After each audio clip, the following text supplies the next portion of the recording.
Programa Tribuna São Paulo. Um oferecimento Sociedade Veteranos de 32, MMDC. Salve, salve, amigos do Brasil!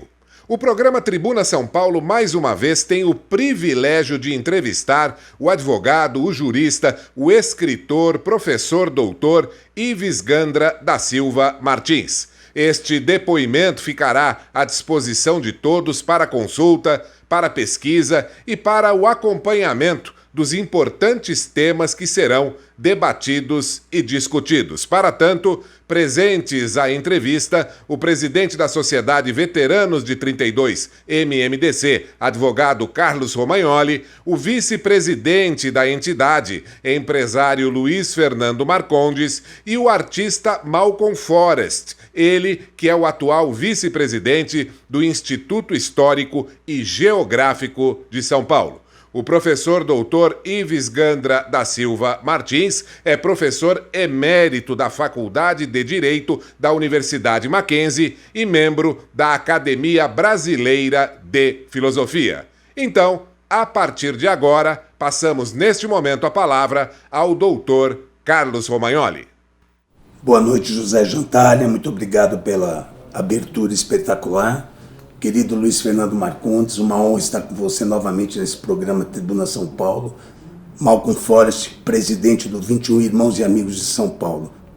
Boa noite a todos, mais uma vez, com muita honra, participando do programa Tribuna São Paulo, oferecido pela Sociedade de Veteranos de 32, MMDC, hoje com a presença do nosso presidente, meu amigo e irmão Carlos Alberto Romagnoli, meu amigo Malcolm, que é o presidente do Clube 21 Irmãos de São Paulo, e do nosso grande e ilustre Dr. Ives Gandra. Boa noite, você que está ouvindo a gente aí de casa. É uma satisfação estar novamente no Tribuna São Paulo com o nosso amigo Dr. Romagnoli, comendador Luiz Fernando Marcondes, e hoje também com o nosso querido irmão amigo, professor Ives Gandra da Silva Martins. Dr. Ives, um prazer estar aqui novamente com o senhor. Doutor Ives, a gente veio de uma semana em que nós elegemos prefeitos e vereadores. O que o senhor achou dessa eleição? O senhor acha que a população votou de forma mais coerente, mais consciente? Eu gostaria de saber o seu parecer quanto a isso, doutor. Minha opinião é a seguinte, é uma eleição municipal e uma eleição no meio de uma eleição presidencial e para governadores. Ela demonstrou que o povo, a essa altura, ele está procurando soluções não radicais. Ele deixou o radicalismo de direita e de esquerda. E se nós analisarmos o perfil dos candidatos, principalmente nos grandes centros, é um perfil bem moderado. Quer dizer, nós tivemos, por exemplo, em São Paulo, Bruno Covas ganhando uma margem extremamente folgada, alguém que queriam que entrasse num debate agressivo e se negou dizendo farei uma campanha digna. E se nós analisarmos que o próprio PT, que tinha uma linguagem mais radical, e o próprio presidente Bolsonaro, que também tem uma linguagem oposta à esquerda, mas é uma linguagem também que durante muito tempo foi de confronto, ele foi eleito. Com base nisso, nós vemos que não foram, digamos, eu não diria os grandes derrotados, porque a expressão grande derrotado dependeria de realmente haver um pensamento nacional. Mas o eleitor não quis aceitar teses mais radicais. O PT, por exemplo, não ganhou nenhuma capital. E eles continuaram com o discurso antigo, Lula inocente, Venezuela e Cuba, eles não conseguiram se despregar ainda de duas ditaduras, e os apoios do presidente Bolsonaro não foram bem sucedidos. O próprio Bolsonaro começou bem, terminou abaixo do próprio Márcio França, do Boulos. Então a impressão que eu tenho é que para esta eleição a moderação prevaleceu. Mas há um dado. Para a eleição presidencial e de governadores, essa eleição não representa nada, a meu ver. Nós vamos entrar no ano de 2021 extremamente difícil. Extremamente difícil. Apesar do dólar estar caindo, nós estamos com entrada de recursos, que as ações brasileiras estão muito baixas. É um ano que se tem que pôr um teto de gastos. E hoje, o grande problema reside onde? Reside no custo da burocracia no Brasil. Enquanto a média dos países da OCDE é de 10,2% do PIB, no Brasil é de 13,8%. É monumental.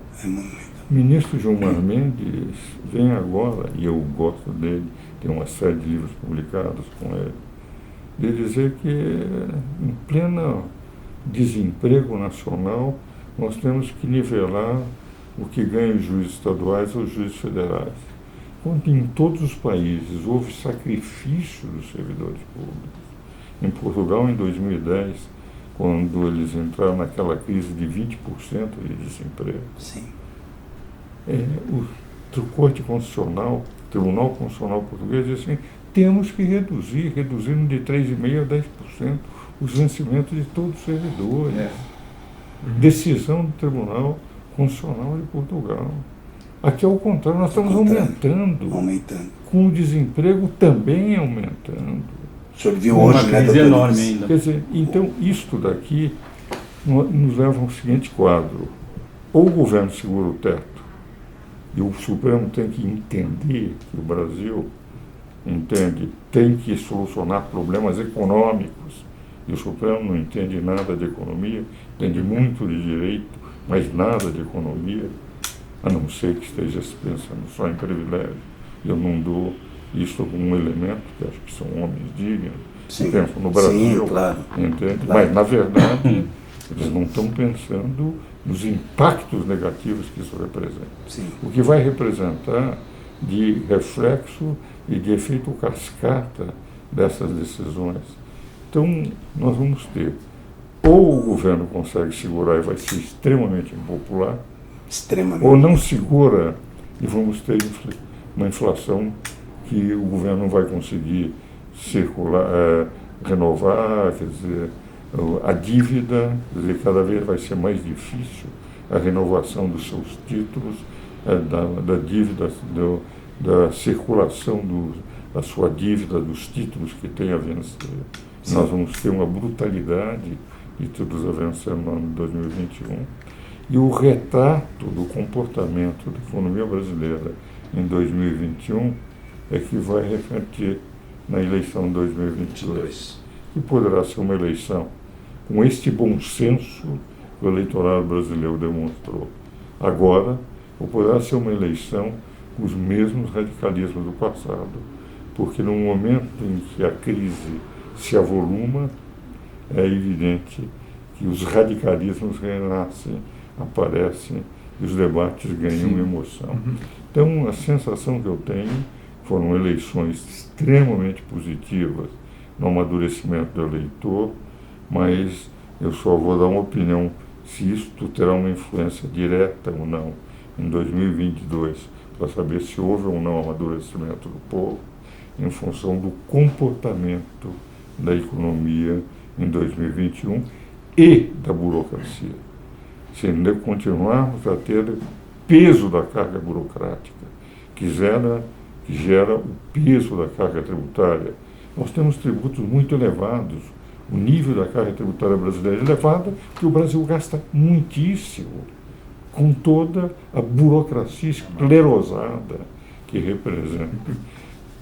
Brasília é a Versailles do século XXI, que era de Luís XVI, quando houve a Revolução Francesa, em que estavam longe de uma realidade. Quer dizer, não se percebia qual era. E foi também uma revolução com natureza tributária, como foi a americana, para a Constituição americana de 76, ou como foi no 1215 dos barões contra João Sem Terra. Todas as três revoluções, nitidamente o povo não aguentava o peso da tributação existente. Então, essa é a minha opinião sobre a eleição. Muito obrigado, Fernando. Dr. Ives Grandel. No último programa a gente começou a comentar um pouco sobre voto distrital. Então eu queria saber como é que funciona o voto distrital. O voto distrital, quando eu presidi a Comissão de Reforma Política da Seccional de São Paulo, uma comissão de 12, com gente muito bom nível. Na minha comissão estava o Alexandre Moraes, que hoje é ministro do Supremo, o Nelson Jobim, que foi presidente do Supremo, a Samanta, que é professora titular da Uninove, o Ney Prado, que foi presidente da Academia Internacional de Direito e Economia. Nós tínhamos um grupo de Maria Garcia, que era titular de Direito Constitucional da PUC de São Paulo, um grupo realmente de grande expressão entre os conhecedores de direito. Nós propusemos o voto distrital, não um voto distrital pleno. Por exemplo, eleições municipais não voto distrital, porque nós já temos, de certa forma, um distrito natural em cada município, mas para eleição estadual e federal. Mas um voto distrital misto, porque entendíamos que há candidatos que representam determinadas regiões e há candidatos que têm perfil nacional. Por exemplo, um nome como Delfim Neto é conhecido no Brasil inteiro. Certo. Agora, há determinados líderes que são regionais. Então, aqui nós propusemos metade dos eleitos seriam por voto distrital. Aqueles que seriam líderes distritais. E, para os líderes nacionais, eles seriam com eleição proporcional. Não aceitamos a eleição com um voto em lista próprio de alguns países, porque o país não tem partidos políticos. Nós temos legendas. Se nós analisarmos o número de partidos políticos que foram criados, eu fui presidente do PL, do Partido Libertador, de 1962 a 64. O Brasil só tinha 13 partidos, nós achamos muito. E era o único partido parlamentarista, era o PL. E por isso é que eu aceitei entrar no partido e terminei como presidente do Diretório Metropolitano em São Paulo. E fizemos uma eleição brilhante, porque na minha presidência nós passamos a ser o terceiro partido da cidade de São Paulo. Eu consegui eleger em nível de vereadores. Em primeiro lugar foi o partido do Ademar, o PSP. Em segundo lugar foi a UDN e em terceiro lugar foi o PL, em número de vereadores. No resultado, nós íamos à televisão, defendíamos, éramos parlamentaristas. Mas o que é que ocorre? Nos países parlamentaristas, eles adotam o voto distrital misto. Vale dizer, uma parte é pelo distrito. Certo. E outra parte é o voto em lista do partido. Mas por quê? Porque os partidos parlamentaristas são fortes. Você pega, por exemplo, na Inglaterra. Lá na Inglaterra não é misto, mas você tem dois grandes partidos, o conservador e o trabalhista. Não é? Então eles dividem entre eles, mas o Partido Liberal pouca expressão teve em nível de voto, porque quem ganha o distrito leva todos os votos, todos os deputados. Mas, por exemplo, Portugal é por lista, a Alemanha é por lista. E a votação por lista é que o cidadão sabe que tem que fazer a carreira dentro do partido. E o partido tem que ser, de alguma forma, representar a ideologia, uma ideologia definida. Há um autor que foi professor da Universidade Yale, nos Estados Unidos, chamado Lispirath. Ele escreveu um livro famoso chamado Democracy. Neste livro ele analisa as 20 maiores democracias do mundo depois da Segunda Guerra Mundial, a partir da não ruptura institucional. Então, as democracias que não tiveram ruptura institucional, ele selecionou as 20 maiores.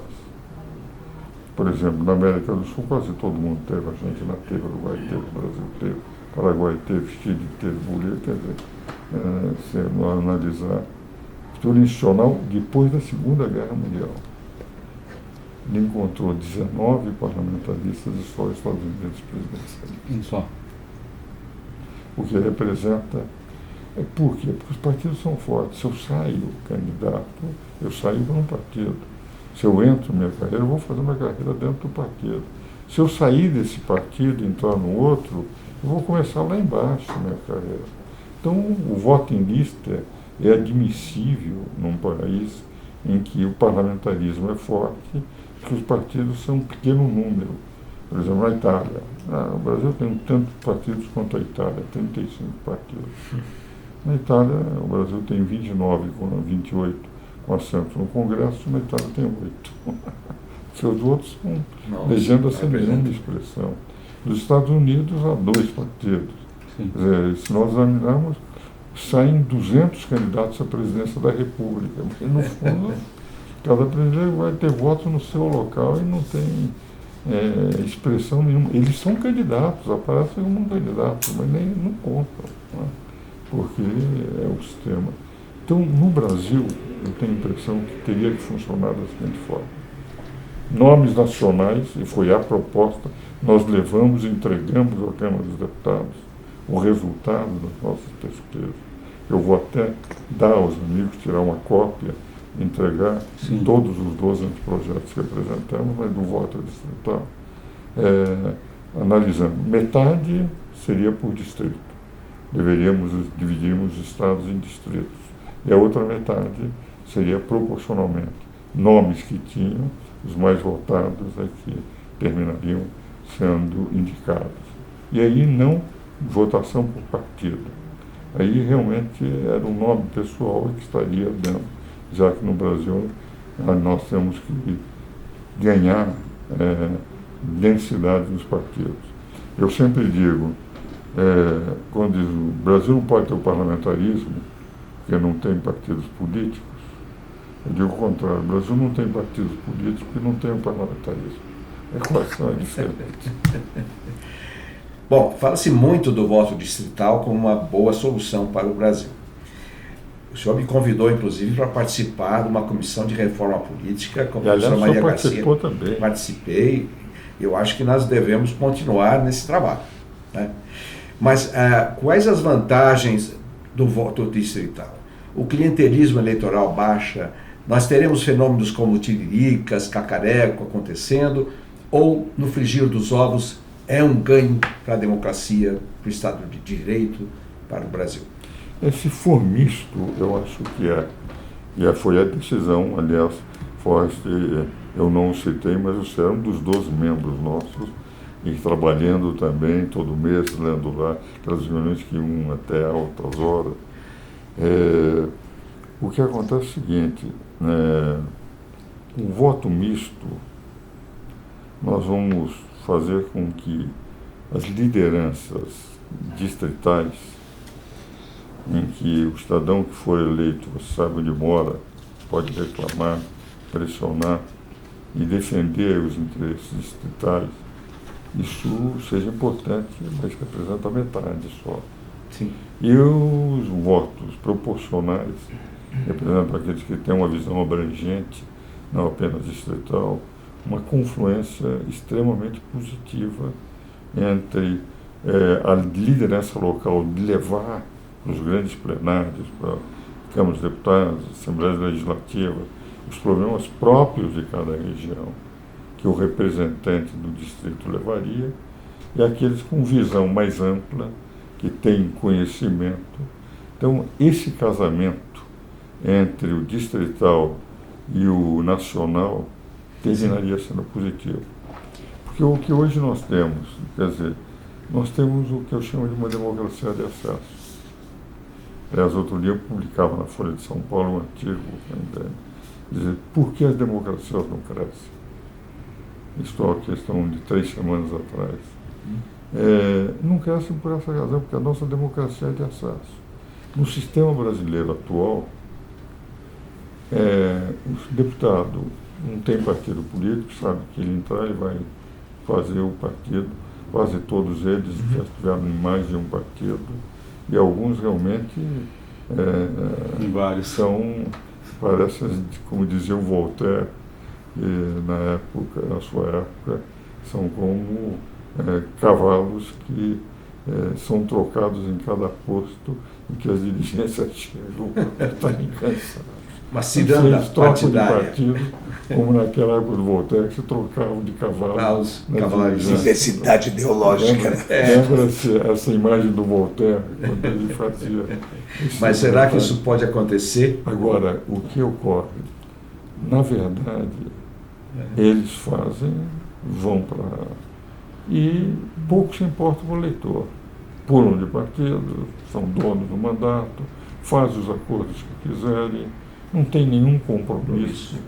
Lembram o Roberto Campos, quando dizia, no Brasil, as promessas dos políticos comprometem apenas os seus eleitores. Porque realmente a única coisa que não compromete é quem... Compromisso unipartidário. Só os eleitores é que estão comprometidos com a promessa que quem faz não vai cumprir. Então, por isso é uma democracia de acesso. 3 meses antes das eleições, eles são procurados de novo. No voto distrital misto, o eleitor já sabe onde mora o cidadão, sabe onde vai bater a porta. Onde cobrar. Normalmente, os grandes nomes, aqueles nomes nacionais, eles têm uma visão mais abrangente do país. Hoje nós temos votos distritais, temos deputados que são dessa região, deputados que são daquela região, mas não representam, que é a eleição proporcional, e chegam a fazer o que bem entendem. Eles não estão comprometidos. No distrito estão, porque ele vai concorrer. Cada partido é obrigado a ter um candidato naquele distrito. Quer dizer, não adianta ter 5 ou 6 candidatos no distrito. Ou ele ganha com aquele candidato, ou não ganha com aquele candidato. O que vale dizer, ele tem que jogar tudo naquele candidato, e aquele candidato tem que estar comprometido com o seu distrito. Até porque o eleitor conhece bem o candidato, sim, Está lá na região. Dele. Na verdade, vai ser reeleito se fizer mal. O clientelismo, com certeza, no sentido de o cidadão procurar o seu eleitor, é normal, porque isso vai acontecer. Ele vai criar relações com o eleitor, mas vai criar relações com o eleitor, que sabe como é que vai pedir, o que vai pedir, e vai ao mesmo tempo saber que tem que discutir com a oposição daquele distrito, porque ele vai ter que concorrer com os candidatos dos outros partidos, sozinho representando o seu partido. Lá. Então a sensação que eu tenho, nos países que adotaram o voto distrital, isso tem funcionado bem. Essa é a razão pela qual, na minha opinião, o distrital misto proporcional, não em lista. Se tivesse uma lista no Brasil sem partidos políticos, nós estaríamos elegendo sempre como cabeça de lista todos os donos de partidos. Então valeria a pena fundar partidos no Brasil, que o dono de partido seria sempre eleito, porque ele se poria como o cabeça de lista. Esse não representaria, por exemplo, donos de partidos que não seriam nunca eleitos. E aí nós temos presidentes de partidos que nunca foram eleitos. E não tem a menor pretensão de ser, né, doutor? Eles seriam automaticamente eleitos porque eles se colocariam no topo da lista. Então, no Brasil, sem partidos políticos, a metade proporcional e a outra metade distrital. Sim. Doutor, dizem também, doutor, que o sistema distrital pode criar distorções. Por exemplo, um partido que ganha 40% dos votos em todo o território poderia não eleger nenhum candidato, nenhum deputado ou nenhum de seus candidatos. O senhor entende assim também? Entendo que não, porque veja o seguinte, se o distrital é misto e ele tem essa possibilidade, ele vai ter uma votação no proporcional muito grande. Ele tem ele tem a dimensão, porque os políticos deles também têm a dimensão. Então ele já tem uma parcela razoável garantido no voto proporcional, que é a metade e a outra metade, evidentemente, ele vai ter que ter seus candidatos que vão defender aquele ponto. Então a sensação que eu tenho nesse número, por exemplo, que foi dado, tem 40%, entende? Metade vai ser proporcional. Ele já teria os 20% garantido, mais do que os outros, porque na prática Sim. O proporcional são os grandes nomes dele.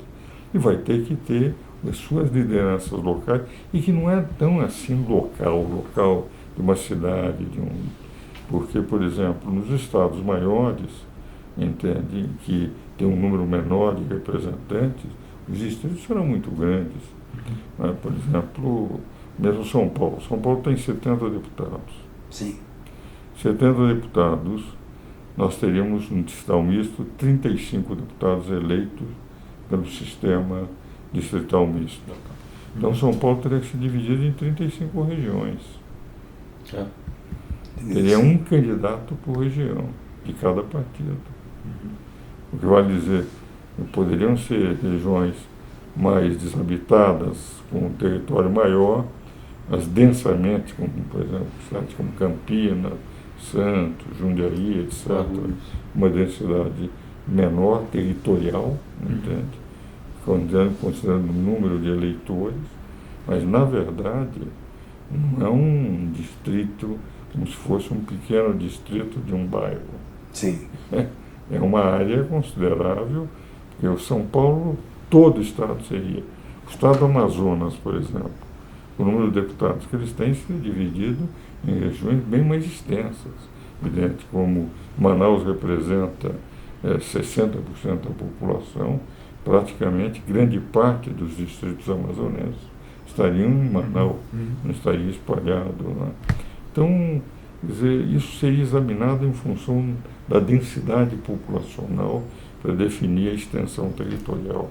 Perfeito, sim. Mas, se me permite, Pois não. professor Ives, eu ouço muito falar sobre a necessidade de ter o voto distrital nas comunidades, ou seja, em nível de vereadores. O município de São Paulo é muito grande e há outros grandes também no Brasil. E é difícil ter uma representação regional, então clama-se muito por isso também, além do sentido mais amplo do Estado.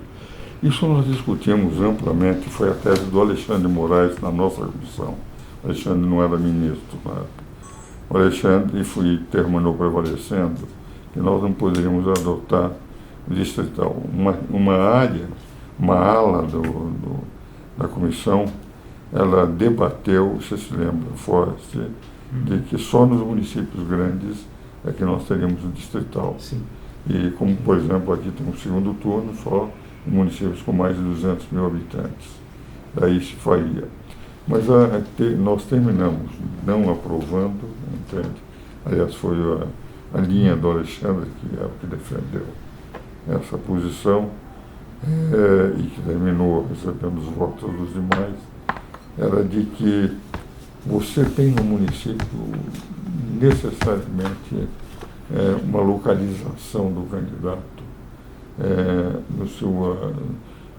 Fulano de tal representa Santo Amaro, Ciclano representa um bairro de mais elite, se quer um tipo mais de futebol, etc.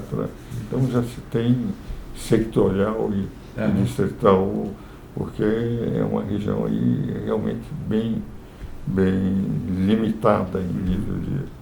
Agora, não foi tranquilo, o prefeito Alexandre defendeu e terminamos prevalecendo, por ter sempre a unanimidade da decisão para levar a decisão. Por exemplo, o Alexandre não queria o voto distrital também nos estados, só para a eleição presidencial, mas daí prevaleceu a nossa posição, minha posição também. Os estados, a eleição é quase nacional, né, porque para governador, uma governadora de São Paulo representa 40% da economia do Brasil. Sim.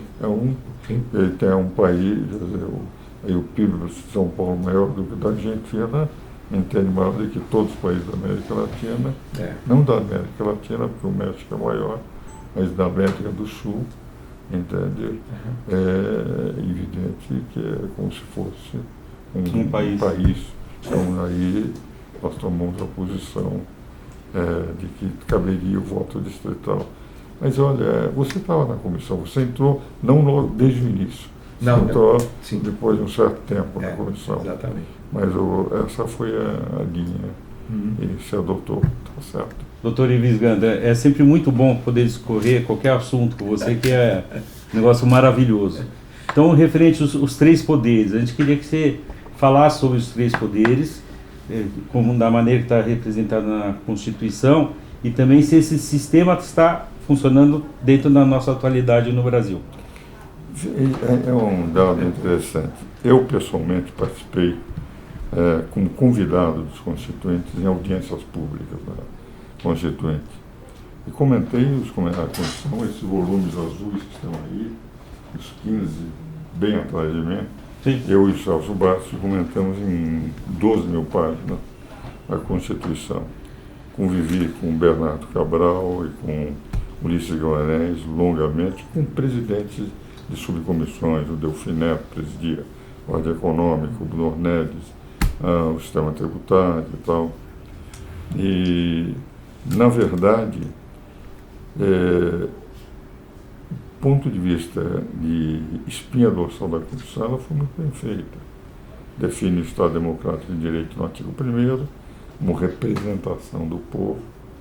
No artigo 2º, o equilíbrio entre poderes, a harmonia e independência dos poderes garantidos no artigo 2º. Depois há os dispositivos que vão mostrando. O título 4º da Constituição declara o que os poderes são 3 apenas. O legislativo, em primeiro lugar, que eu tenho situação e oposição do legislativo, do artigo 44 a 69, o executivo, do artigo 76 a 91, porque lá eu só tenho a maioria da nação, mas não tenho a oposição. Eu tenho a situação, não tenho a oposição. No legislativo eu tenho a situação e a oposição. E, por fim, o último poder, o poder judiciário, que é um poder técnico. Não representa o povo, representa a lei. Ele tem que respeitar a lei que ele não faz. Quem faz a lei é o poder legislativo e, eventualmente, o executivo, através de lei delegada e medida provisória. Isso é que está na Constituição. Isso que deveria ser respeitado. E o Constituinte fez o título 5º. O que é o título 5º? Vamos admitir que tudo dê errado na democracia brasileira. Que tenhamos uma crise que o tupere. Ele criou um título com essa seguinte denominação: da defesa do Estado e das instituições democráticas. Tão importante a democracia que foi criado um título para, numa crise que transcende os poderes, haver a defesa da democracia e das instituições democráticas. Um colega meu, já falecido, de turma, Marecier Amaral dos Santos, filho de um ex-ministro do Supremo, Moacir Amaral dos Santos, costumava dizer que o título 5º é o regime constitucional das crises. Lá está um instrumental para garantir a democracia social. E assim é que você tem o Estado de Defesa, o Estado de Sítio, as Forças Armadas e Segurança Pública. E na definição das Forças Armadas, no artigo 142, que é a tríplice função das Forças Armadas: defender a pátria, defender as instituições democráticas e, por solicitação de qualquer um dos 3 poderes, a lei e a ordem. Isso é o que está escrito no artigo 142. Se o Poder Judiciário sentir que foi atingido pelo Executivo, Legislativo, e não conseguir fazer prevalecer suas teses e solicitar, quem vai garantir ao Poder Judiciário que as suas decisões sejam respeitadas são as Forças Armadas. Se o Poder Judiciário invadir a competência do Poder Legislativo, fazendo as leis, e o Poder Legislativo dizer não quero, o Poder Judiciário, mas quem manda sou eu, tem que recorrer às Forças Armadas. Quem vai repor a lei e a ordem não é o poder, invadiu atribuições de outro poder, são as Forças Armadas. Se o Poder Executivo se sentir pressionado, entende, sem poder governar porque o Supremo, o Legislativo decidem governar em nome do presidente e recorrer. O presidente é afastado da decisão, ele é o chefe das Forças Armadas. Os comandantes das Forças Armadas decidem de que maneira se vai repor a lei. É o que está. Então, a Constituição tem um arcabouço que, evidentemente, tem sido elogiado por aqueles que participaram do debate. Isso que eu estou dizendo aos amigos, a um cidadão que repete rigorosamente o que eu digo. Chama-se senador Bernardo Cabral. E quem é esse cidadão? O relator da Constituinte. Eu estou dizendo o que o relator da Constituinte já disse em palestras comigo e em livros que escrevemos juntos. Pois bem, isso está sendo cumprido, a sua pergunta? Nem sempre. O Poder Judiciário tem invadido a competência dos outros poderes. Por exemplo, um caso, não tenho nada contra os homossexuais, nenhum preconceito, nem nada. Aliás, contra ninguém. Preconceito é uma insuficiência da pessoa que passa a ter um falso conceito a respeito de alguém. Eu respeito todos os seres humanos, quaisquer que sejam as suas opções. Mas a Constituinte definiu que casamento teria que ser entre homem e mulher. Disse que a família era a base da sociedade. Definiu que o Estado tudo faria para segurar a família. Usou a palavra homem e mulher o tempo inteiro. Para o primeiro, para o segundo, para o terceiro, para o quarto, para o quinto. Para o primeiro, diz que o casamento entre homem e mulher era gratuito. Para o segundo, dizendo que o casamento religioso teria o mesmo efeito que o casamento. No caso terceiro, que o homem e mulher poderiam ter uma união estável que o Estado tudo faria para transformar em casamento. No parágrafo 4, se ou faltasse o homem ou se faltasse a mulher, com a prole por ele gerada, entende? Seria considerado unidade familiar. O parágrafo 5 diz o seguinte: poder pátria do homem e da mulher. É isso que está escrito. Quando o Supremo disse, sendo constituinte derivado, que também a Constituição garante o casamento e a união estável entre pares do mesmo sexo, legislou. Sim. Não podia fazer. Se quisesse, poderia fazer o que fez a Corte Constitucional da França. Quando os homossexuais foram à Corte Constitucional da França, disse: olha, isso não é matéria nossa. Pela Constituição, vocês não podem considerar casamento. Vão até a Assembleia Nacional e, se conseguirem aprovar, foram lá e aprovaram. Caminho correto. Sim. Através do Legislativo. Sim. Aqui no Brasil, o Supremo, eleito por um homem só, não por 140 milhões de brasileiros, mas por um homem só, sim, que escolhe quem bem entender. São bons os ministros. Quero realçar isso, tenho admiração, livros escritos por muitos deles. O Supremo disse o seguinte: não, onde está escrito homem e mulher, diz homem, homem, mulher e mulher. Não é isso que está escrito na Constituição. O problema de, como cidadão, eu acho que a pena, em segunda instância, é natural que deveria ser. Eu sou favorável à pena em segunda instância.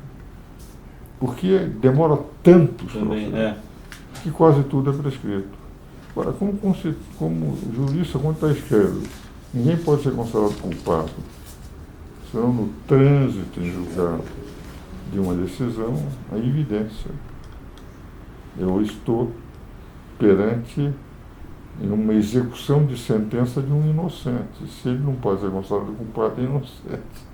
Então eu executo a sentença, execução de sentença, prendo um sujeito inocente. Não é isso que está na Constituição. Muda-se esse dispositivo, mas não é o Supremo que tem que mudar.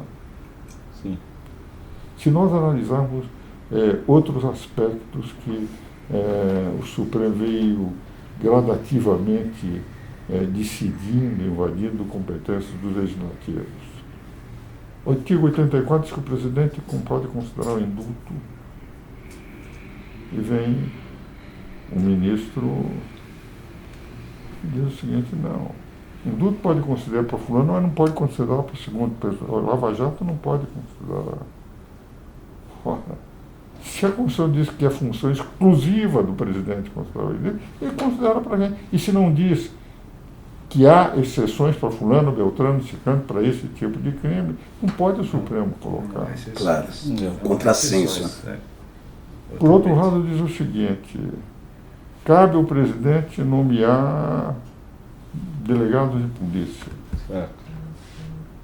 Função exclusiva do presidente, a nomeação do subordinado. Se ele pode nomear ministro, pode nomear. Ele, agora, diz, não pode nomear fulano, nem pode nomear ciclano. Isso não é função. São funções exclusivas da posição no artigo 84. Então, cada vez que o Supremo invade competência, ele fragiliza a democracia. Tenho admiração pelos ministros do Supremo. Sim. Mas lembro o nosso Aristóteles que diz, sou amigo de Platão, mas sou mais amigo da verdade. Lembra-se a famosa frase de Aristóteles, não é? Agora eu estou convencido que o Supremo hoje é um elemento de fragilização da democracia, com toda a qualidade que eles têm. Cada um dos ministros, ou pelo menos os que eu conheço, o novo, apesar de ser professor emérito do Tribunal Regional Federal, da escola do Tribunal Regional Federal, da primeira região de onde saiu o novo ministro, como eu nunca li a obra dele, aliás, ele não tem uma obra acadêmica propriamente dita, não é? Eu não quero fazer nenhum juízo a respeito, nem seguir juízo de jornais, que não faço, porque eu gosto de falar sobre o que eu conheço, e dele conheço muito pouco. Vamos ver agora, eu vou poder falar sobre as decisões deles, etc., no futuro, mas não no momento. Mas dos 10 que eu conheço, que são excelentes, juristas, grandes nomes, entende? Mas eu tenho a impressão que eles não ficaram naquilo que manda o artigo 102. O Supremo é o guardião da Constituição. Não é um constituinte derivado, não é um executivo complementar. Ele é um cidadão que tem que fazer com que a lei seja cumprida. Mas não tem que fazer lei nenhuma, nem tem que administrar o país. Quem tem que administrar é aqueles que o povo elegeu. E se não são bons administradores, o povo que mude numa próxima eleição. Então, apesar da Constituição, na sua espinha dorsal, defender princípios fundamentais, por exemplo, o Legislativo poderia descumprir posições do Supremo que invadissem a sua competência normativa. Está escrito no artigo 49, inciso 11, que cabe ao Poder Legislativo zelar pela sua competência normativa perante os outros poderes, é o que está na Constituição. Agora, se houver um conflito entre os poderes, não tem de escorrer, é evidente que se aplica o que está no título 5º da Constituição. Então, eu tenho a impressão, a Constituição, na sua espinha dorsal, é boa. Está sendo aplicada, infelizmente, não como eu gostaria. Que beleza, hein? Olha só. É sempre uma grata satisfação ouvir. Uma aula magna aqui no Tribuna São Paulo com vocês. A minha pergunta cinge-se à primeira pergunta, nessa divisão aristotélica dos três poderes. Nós estamos às vésperas do bicentenário da independência do Brasil, 2022, e bicentenário de Frei Galvão, primeiro santo brasileiro, e também perto do bicentenário dessa primeira Constituição promulgada em 1824 por Dom Pedro I, com essa mesma divisão, separação dos três poderes. Mas há a figura do poder moderador, que me parece foi trasladada para esse quinto ponto, né, onde haveria a intervenção das Forças Armadas num caso extremo. Né? No entanto, Forças Armadas me parece um conceito amplo, são três forças, mas quem é quem rege quem, né? Então, O senhor não acha que está faltando esse poder moderador que no passado esteve nas mãos do imperador Dom Pedro I, depois Dom Pedro II e nas regências da princesa Isabel? É o seguinte, é interessante o poder moderador. Nos países parlamentaristas, eles têm os tribunais constitucionais. E se analisarmos a composição dos trabalhos dos tribunais constitucionais, eles funcionam como poder moderador. Eu tenho a Suprema Corte, o Poder Judiciário, um Tribunal Constitucional que não é nem totalmente jurídico, nem totalmente político. Funciona como um poder moderador. No parlamentarismo, nós temos o poder moderador necessariamente do chefe de Estado. Se examinarmos, por exemplo, seja nas monarquias, seja nas repúblicas parlamentaristas, o chefe de Estado representa esse poder moderador. As crises nos países é o poder moderador que define. Por essa razão, que inclusive é interessante um dado, o Forrest sabe que eu não sou monarquista, embora admire muitos monarquistas, mas eu reconheço a estabilidade das monarquias parlamentaristas constitucionais. Se eu pego Inglaterra, ou Bélgica, Dinamarca, Noruega, Suécia, são países em que funciona tranquilamente. O que vale dizer, o poder moderador não se envolve politicamente nunca, porque nas repúblicas parlamentaristas muitas vezes se envolve, e alguns parlamentarismos com divisão de funções ministeriais, como é o caso de Portugal e da Espanha, da França, nós temos um parlamentarismo quase presidencial, que o presidente da República controla determinados ministérios e só os ministérios de gestão é que ficam com o primeiro-ministro. O que vale dizer, em última análise, no sistema parlamentarista nós temos, além dos tribunais constitucionais, o chefe de Estado. No presidencialismo não temos. O chefe de Estado é chefe de governo, e o chefe de Estado e chefe de governo entende, se tiver personalidade, ele comanda tudo. Se não tiver personalidade, ele termina sendo cooptado pelo Poder Legislativo, e o que é pior. Quando o Poder Judiciário pensa que é o maior poder, o superpoder, aquele que pode intervir nos outros dois, os outros dois poderes acovardados não reagem. Por que o Poder Legislativo não reage contra a invasão da sua competência normativa? Sabe por quê? Porque mais de um terço deles estão sendo investigados pelo Supremo. Sim, está amarrado do outro lado. O que vale dizer, perde muito da sua independência. Entende? Agora, se tivéssemos o parlamentarismo no país, nós teríamos esse poder moderador necessariamente. Necessariamente. Agora, na Constituição de 1824, a primeira Constituição brasileira, é um dado interessante, porque Dom Pedro foi uma figura, basta dizer que Pedro Calmon tem um livro, As Quatro Coroas do Imperador, não sei se leu fora. Não, esse não. As Quatro Coroas do Imperador, ele mostra que ele foi Pedro I aqui, Pedro IV em Portugal, mas na França se pretendia levá-lo, e eles admitem que até na Grécia. Então, o Pedro Calmon faz uma análise como houve trocas de correspondência pela genialidade e pela fogosidade também do imperador. Disse o seguinte, Dom Pedro I dissolveu a Constituinte. Você esperava que com a dissolução da Constituinte íamos ter uma daquelas monarquias absolutas, as mais severas, enfim, um absolutismo monárquico que nem na época de Luís XIV se encontrou.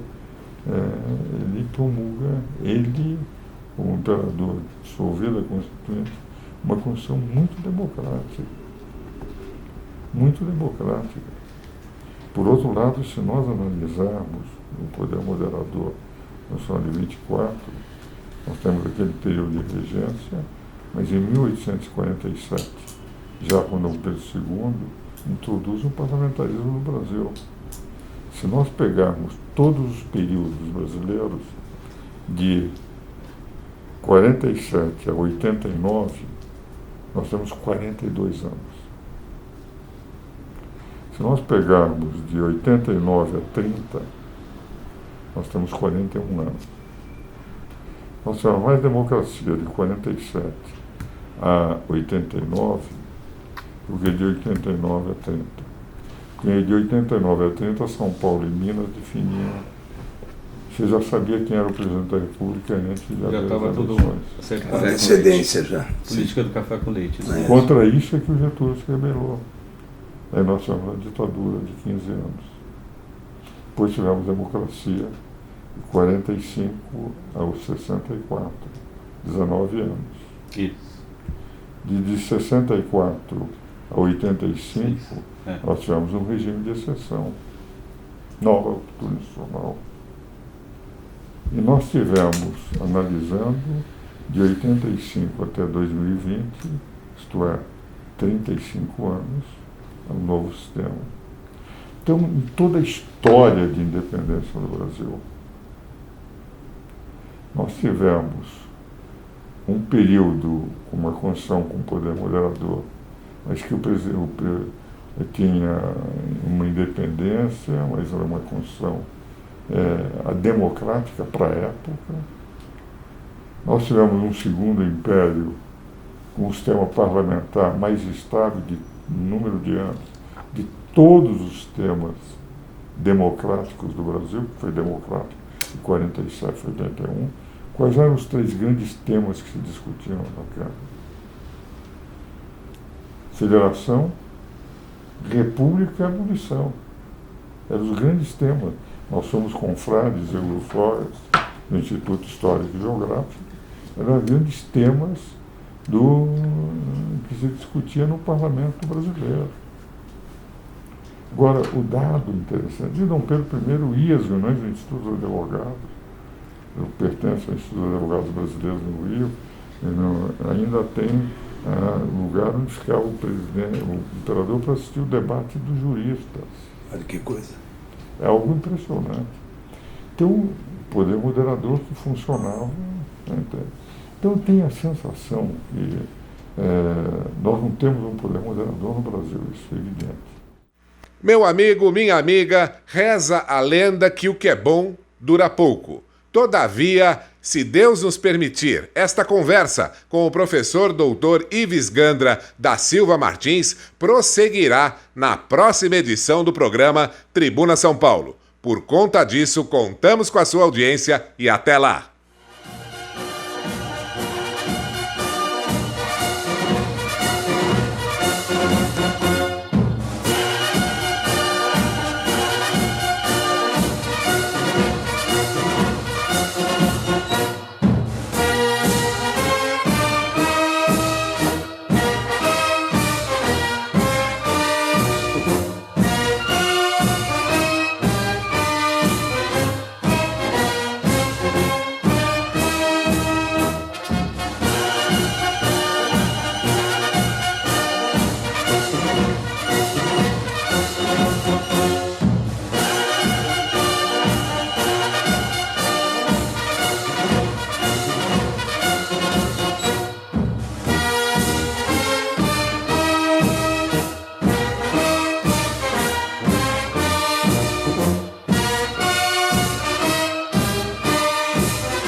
Programa Tribuna São Paulo, todos os domingos às 22 horas, na Com Brasil TV. Tribuna São Paulo, um oferecimento Sociedade Veteranos de 32, MMDC.